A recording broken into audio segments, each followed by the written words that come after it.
समाज से सवाल चैनल में आप सबका स्वागत है। मैं मीना अवस्थी फिर से आपके सामने अपने वादे के मुताबिक एक बहुत इम्पॉर्टेंट टॉपिक, जिसका मैंने पहले वीडियो में भी डिस्कशन करा है, वो लेकर आई हूँ। हम डिस्कस करेंगे आज हैप्पीनेस के बारे में। हैप्पीनेस क्या है ये तो मैंने पहली वीडियो में बता दिया था, फिर भी इसकी एक छोटी सी समरी ले लेते हैं कि हैप्पीनेस, खुशियाँ कोई मंजिल नहीं है कि हमें वहाँ तक पहुँचना है। खुशी का मतलब एक सफ़र है जिसके साथ साथ हमें खुश होकर अपनी लाइफ काटनी है। आपको जानकर बहुत हैरानी होगी कि पूरे वर्ल्ड में एक हैप्पीनेस इंडेक्स काउंट किया जाता है, जिसमें इंडिया का रैंक 126 नंबर पे आता है। It's very strange. वर्ल्ड की सबसे पॉपुलेटेड कंट्री है, यहाँ सबसे ज़्यादा पॉपुलेशन है, यहाँ सबसे ज़्यादा जवान लोग हैं। जापान में ओल्ड एज के लोग ज़्यादा हैं, वहाँ बर्थ रेट कम है, बट वो हमसे आगे हैं। आपको मैंने जैसे लास्ट टाइम भी बताया था वीडियो में कि जो बड़े बुजुर्ग होते हैं वो सबसे ज़्यादा नाखुश होते हैं, बट इंडिया में तो यूथ सबसे ज़्यादा है। जवान बच्चे ज़्यादा पैदा हो रहे हैं, पॉपुलेशन ज़्यादा है, तो यंग जनरेशन भी यहाँ पर ज़्यादा होगी, इसमें कोई डाउट नहीं है। बट फिर भी हैप्पीनेस इंडेक्स इतना पीछे। पाकिस्तान हमसे आगे है, यूक्रेन जहाँ पे बमबारी हो रही है, जो वॉर के उसमें चल रहा है, वो भी हमसे आगे है। एक छोटी मोटी जो आस पड़ोसी देश हैं लाइक बांग्लादेश, वो हमसे थोड़ा पीछे हैं, तो हम उन्हें नहीं काउंट करते हैं। भारत एक बहुत बड़ा नई जनरेशन, नई यूथ का एक देश है और यहाँ खुशियाँ बहुत होनी चाहिए। तो हैप्पीनेस सीरीज़ में जैसे लास्ट टाइम मैंने बोला, हम बात करेंगे, ये उसकी फर्स्ट सीरीज़ है हैप्पीनेस सीरीज़ की, और इसमें जो लोग हैं वो आएंगे 70 to 65 से ले लेते हैं, 65 प्लस जितने भी लोग हैं वो इस सीरीज़ के लिए या स्पेशल ये सीरीज़ उनके लिए बनाई गई है। तो ये वो पीढ़ी है। अब हम बात करते हैं इस जनरेशन की जो 65 प्लस हैं। आपके घर में या तो आपके दादा दादी होंगे या आपके पेरेंट्स भी हो सकते हैं, वो जो वीडियोस देख रहे हैं, जो ऑडियंस है देखने वाली, तो आप ये ऑब्जर्व करना और हो सके तो उनको ये चीज़ समझाना। तो ये जो जनरेशन है 65 प्लस, ये वो जनरेशन है जो सारी दुनिया देख चुकी है। इनके पास सारा अपना ज्ञान है, सब जानते हैं ये क्या सही है क्या गलत है। लेकिन प्रॉब्लम कहाँ है, ये रिटायर हो चुके हैं अपनी लाइफ से। इनके पास अब कोई रिस्पॉन्सिबिलिटी नहीं है, कोई जिम्मेदारी नहीं है। होने को बहुत हो सकती हैं, पर ये मानते नहीं हैं, इनको कुछ करने के लिए सूझ नहीं रहा, इसीलिए ये चिड़चिड़े हो गए हैं। और जो 65 to 70 प्लस के लोग हैं, इनके बच्चे जो होंगे वो ओबियसली 40 to 50, 55 के बीच के होंगे, और उनके भी जो बच्चे हैं वो 16, 18, 20 इस एज ग्रुप के बीच में होंगे, नो डाउट। तो इसका मतलब जो ये वाली जनरेशन है, इनके ग्रैंड चिल्ड्रन भी हैं, जो इनके बच्चे हैं उनके अपने बच्चे भी हैं, उनकी लाइफ में वैसे ही वॉट लगी हुई है। वो अपने बच्चों को पालने में, उनका एजुकेशन है, उनका कॉलेज है, उनकी पढ़ाइयाँ हैं, उनके इंस्टीट्यूट हैं, बहुत कुछ है। वो बीच की जनरेशन वो झेल रही है, और उसे ये 65 प्लस जनरेशन भी झेलनी है। इन्हें झेलना ही कहा जाएगा, क्योंकि ये रिलेशन मेंटेन करना ही नहीं चाहते। तो हम बात करेंगे कि ये जनरेशन इतनी चिड़चिड़ी क्यों है, छोड़ नहीं सकते। क्योंकि मैंने कहा था खुशी किसी एक के लाने से नहीं आएगी, सारे घर को खुश होना पड़ेगा तब खुशियां आएंगी। तो हम इन्हें छोड़ नहीं सकते, हम इन्हें अपने साथ लेकर चलते हैं। आपने देखा होगा आपके घर में, अगर ये आप बीच की जनरेशन के लोग देख रहे हैं या बच्चे देख रहे हैं, आपकी दादा दादी हुए या आपके पेरेंट्स हुए या दूर के रिलेशन में भी जो कुछ ऐसे होते हैं, वो बहुत चिड़चिड़े हो गए हैं, सही आंसर नहीं देते, और सीधा साधा देसी लैंग्वेज में कहा जाए तो वो हमेशा मुंह बनाकर बैठे रहते हैं, हमेशा मुंह फुलाए बैठे रहते हैं। इतना पेशेंस कौन ला सकता है उनसे बात करने का, जब आपको हर चीज़ में टेढ़ा जवाब मिले, हर चीज़ में वो उल्टा ही आंसर दें, और इनके फेवरेट डायलॉग्स हैं, अब हमारी ज़िंदगी कितनी बची है, हमें तो ऐसे ही मर जाना है, हमें कौन देखने वाला है, हमें कौन पूछ रहा है। तो मैं इन लोगों से ये पूछना चाहती हूँ कि जब आप जवान थे, आखिर ये तो एक नियति का नियम है ना कि भाई आप जब जवान थे तो आपने भी अपने पेरेंट्स को ऐसे ही छोड़ा होगा, क्योंकि आपको आगे की जनरेशन देखनी है। ये तो नॉर्मल सी चीज है, बिल्कुल एक नेचर है कि पीछे वालों ने आपको पाला, आपने अपने आगे वालों को पाला। ऐसा नहीं हो सकता ना कि आप अपने बच्चों को छोड़ दें और पीछे वालों के पीछे भागें। और ये लोग ये कहते कहते 65-70s में कि हमारी ज़िंदगी कितनी बची है, कितनी बची है, ये और 20-30 साल ऐसे ही निकालेंगे, पर ये अपडेट नहीं है, इनको पता नहीं है। इसलिए इनको ये पता होना चाहिए कि एक सर्वे के अकॉर्डिंग, अभी जो सर्वे चल रहा है उसके अकॉर्डिंग, जो ओल्ड जनरेशन है वो 90+ तक आराम से चल रही है, लेकिन जो बीच की जनरेशन है, 60 से नीचे की जो जनरेशन है, 45, 50, 60s, इसके बीच के लोग खड़े खड़े चलते चलते इन्हें कार्डियक अरेस्ट आ रहा है और ये जा रहे हैं। इनकी लाइफ का कुछ भरोसा ही नहीं रह गया, ये आज सो रहे हैं, कल उठ रहे हैं, नहीं उठ रहे, लेकिन इनकी लाइफ और 20-30 साल ऐसे ही चलनी है। ये मैं नहीं, ये सर्वे बता रहा है, आप गूगल सर्च करिए, अभी के जो सर्वे चल रहा है उसमें जो डेथ रेट है वो इन लोगों की ज़्यादा है, 45, 55, 60, क्योंकि ये बहुत बुरी तरीके से जूझ रही है ये जनरेशन।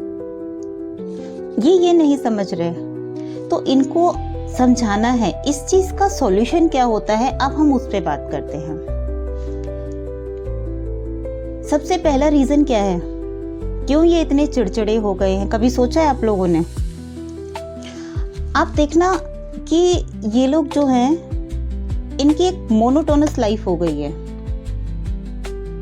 ये रोज का सुबह वही उठना है, फिर उनका जो योगा करना है, वॉकिंग करनी है, वो करना है, और उसके बाद फिर वापस आकर इन्हें अपना खाना पीना खाना है, दोपहर में सो जाना है, फिर शाम को उठना है, थोड़ा बहुत अगर गए तो गए, एक आध सब्जियां ले आए, कुछ करा, और फिर खाना खा के सो जाना है।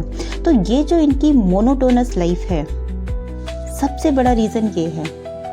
हर किसी को लाइफ में चेंज चाहिए। इन्हें बोलो ये घर से बाहर निकलें, इनके पास बाहर जाने के रीजन नहीं है, नया करने को कुछ नहीं है। तो एक जो इनकी छोटी सी दुनिया है, ठीक है, वो कंफर्टेबल है उस दुनिया में, पर खुश नहीं है। कभी कोई आ भी जाता है तो इनके पर वर्कलोड बढ़ जाता है। जब वर्कलोड बढ़ता है तो फिर ये वैसे ही परेशान हो जाते हैं। तो ये किसी के आने से भी खुश नहीं है, किसी के ना आने से भी खुश नहीं है, तो इन्हें अपडेट करना ज़रूरी है। सबसे पहली चीज़ है कि इतनी टेक्नोलॉजी चल रही है, जो फ़ोन्स हैं वो इन्हें आप चलाना सिखाइए। अपने छोटे छोटे काम इन्हें खुद करने दीजिए, इन्हें एक्टिव बनाइए। इन्हें अगर रिचार्ज करना है तो इन्हें सिखाइए, बैंक अपडेट करना इन्हें सिखाइए, इन्हें ऑनलाइन शॉपिंग सिखाइए। ठीक है, अगर आप लोग को लगता है कि भाई कहीं फ्रॉड हो जाएगा, कहीं दिक्कत हो जाएगी, तो एक अकाउंट इनका जो है जिसमें मिनिमम बैलेंस रखिए बस, कि ताकि हो भी तो थोड़ा बहुत ही हो, ज़्यादा लॉस ना हो जाए। इन्हें अपडेट करिए। सबसे फर्स्ट काम है, अगर आप अपने पेरेंट्स को खुश देखना चाहते हैं तो उन्हें अपने पे डिपेंड मत बनाइए, उन्हें इंडिपेंडेंट बनाइए कि वो ओला बुक कर सकें, वो बाहर जाने के लिए किसी पे डिपेंड ना रहें। फिर सेकंड क्या कर सकते हैं, जब आप इनसे मिलने जाएं, ये बात मैं उन बड़े बुजुर्गों से भी कहना चाहती हूँ कि पैसा सब कुछ नहीं होता। जब आपके बच्चे आए तो आप उनके साथ बाहर खाने जाइए, बाहर घूमने जाइए। आप उनके घर पे भी जाते हैं तो उनके साथ बाहर रेस्टोरेंट में घूमिए, खाइए उन बच्चों को। अगर आप नहीं खा सकते, ठीक है, आपको हेल्थ इशू हैं, आप नहीं खा सकते, पर लेकिन आप अपने बच्चों को खाता हुआ देखकर तो खुश हो सकते हैं ना। आपको रेस्टोरेंट में छोले भटूरे नहीं खाने, आपको रेस्टोरेंट में समोसे नहीं खाने, पिज़्ज़ा नहीं खाना, इट्स ओके, मत खाइए। आप अपने लिए जूस मंगा लीजिए, अपने लिए आइसक्रीम मंगा लीजिए, कॉफ़ी आती है कॉफ़ी पी लीजिए। लेकिन आप अपने बच्चों को जब खाता हुआ देखेंगे तो खुशी तो आपके चेहरे पे आएगी ना, आपका ही खून है। और खुश होके कहिए कि भाई चलो आज की पार्टी मैं दूंगा या मैं दूंगी। आज दादी की तरफ से पार्टी है, आज दादा की तरफ से पार्टी है, आज मैं खिलाऊंगा सबको। करके देखिए, ट्रस्ट में आपको बहुत अच्छा लगेगा। जब हम अनजाने किसी भूखे को भी खाना खिला देते हैं तो एक सुकून सा मिलता है, पर ये तो आपका ब्लड है। सोच के देखिए, बहुत गहरी बात है ये। सेकेंड चीज हो गई कि आप इनके साथ रेस्टोरेंट में जाइए। एक जो बहुत जरूरी चीज है, इनके पास पैसा बहुत है, सबके जितने भी हैं ना, आप सब देख लीजिए, ये जोड़ जोड़ के रखते हैं, 1 रुपया खर्च नहीं करना चाहते। तो जो दादाजी दादी जी है, आपसे मेरी रिक्वेस्ट है, अपने बच्चों पर, अपने पोतों पर अपनी पूरी सेविंग नहीं, कम से कम 100 रुपये एक आइसक्रीम ही खिलाइए, लेकिन इन्हें खिलाइए पिलाइए। वो आपके बैंक में पैसे सरकार को ही चले जाने हैं या वेस्ट हो जाने हैं ना। वो जिंदगी जो है आपकी, उसे लाइवली जिए, खुश होकर रहिए, क्या चला जाता है आपका। तीसरी चीज मैं ये दादा दादी के लिए कि जो आज आप हैं, जितना आज आप चल ले रहे हैं, जितना खा ले रहे हैं, आगे जैसे जैसे टाइम बढ़ेगा आपका सब कुछ कम ही कम होना है। ऐसा नहीं है कि आज अगर जा रहे हैं और थक जा रहे हैं तो आज से 5 साल बाद आप 15 किलोमीटर घूम लेंगे। अगर आज की डेट में आप 10 किलोमीटर घूमकर गाड़ी से, ये 100% पॉसिबल है कि 5 साल बाद आप 5 किलोमीटर में थकेंगे। उसके बाद आपको घर से बाहर निकलने में भी परेशानी होगी। तो ये सच है कि जो टाइम है आपके पास खुश रहने के लिए, जो टाइम है आपके पास इन बच्चों को खुश रखने के लिए, वो यही टाइम है। आप चल सकते हैं तो बिल्कुल बाहर जाइए, आप घूम सकते हैं। मैं बार बार अपने वीडियो में एक ही बात कहती हूँ, जितना आप अपने छोटे बच्चों के साथ रहेंगे, जितना आप अपने छोटे से छोटे बच्चों के साथ रहेंगे, आप अपना बचपना जिएंगे, आप खुशी महसूस करेंगे। ये नेचुरल है, इसे कोई बाहर से नहीं बना रहा। ट्रस्ट मी, एक बार मैं फिर से समरी करना चाहूंगी इस वीडियो की। सबसे तो घर से बाहर घूमने के लिए निकालिए। अगर घर की सबसे बड़ी लेडी खुश नहीं है तो घर में कोई खुश नहीं हो सकता। ये फैक्ट है। आप लोग देख लीजिए, सोच लीजिए इस चीज़ को। इसमें अगर कहीं गलत लग रहा है तो कमेंट करके बोलिएगा, ये सच्चाई है। अगर हैं, दुखी हैं, खुश नहीं हैं, तो आप क्या कर सकते हैं? आप कुछ नहीं कर सकते। आप और वो चिड़चिड़े हो चुके हैं, तो उनका सॉल्यूशन ये है कि इनको ये वीडियो भेजें, इनको इनकी रियलिटी लाइफ की दिखाएं कि जो आप आज हैं, आज से बदतर ही आगे होंगे। आप में कुछ ऐसा मिरेकल नहीं हो जाएगा कि आप तो कल भागने लगेंगे। हो सकता है कल को आप चलना भी बंद कर दें, ऑन बेड हो जाए। तो जो लाइफ है वो यही है और इसी को एंजॉय करिए।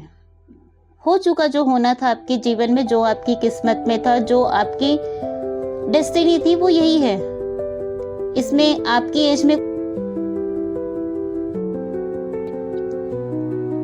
आई होप कि आप समझ गए होंगे। तो हम एक बार समरी करते हैं। इनको घर से बाहर ले जाइए, इनसे थोड़े पैसे खर्च करवाइए, ताकि वो पैसे जब ये खर्च करेंगे तो इन्हें पैसों की वैल्यू पता चलेगी। ये जोड़ जोड़ के रखकर जोड़ देंगे तो ये अपने ऊपर भी खर्च कर सकते हैं, तब इनकी आदत बनेगी। और थर्ड है कि जब साथ में जाएं तो ठीक है, अगर ये गुस्सा भी कर रहे हैं तो इट्स ओके, लेकिन इन्हें जबरदस्ती घर से बाहर निकालिए। इन्हें टारगेट दीजिए कुछ कुछ काम करने की, अपने काम खुद कर सकें, थोड़ा बिजी रहें, जो इनकी मोनोटोनस लाइफ है उससे ये बाहर आएं। वीडियो बहुत लंबा हो जाएगा, इसलिए हम ज़्यादा डिस्कस नहीं करते। तो फर्स्ट सीरीज़ जो हमने रखी थी 65 टू अप प्लस लोगों के लिए, उसके अंदर यही है।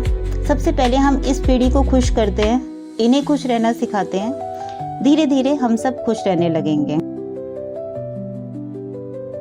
तो लाइक करें, सब्सक्राइब करें, अपने दादा दादियों को ज़रूर फॉरवर्ड करें।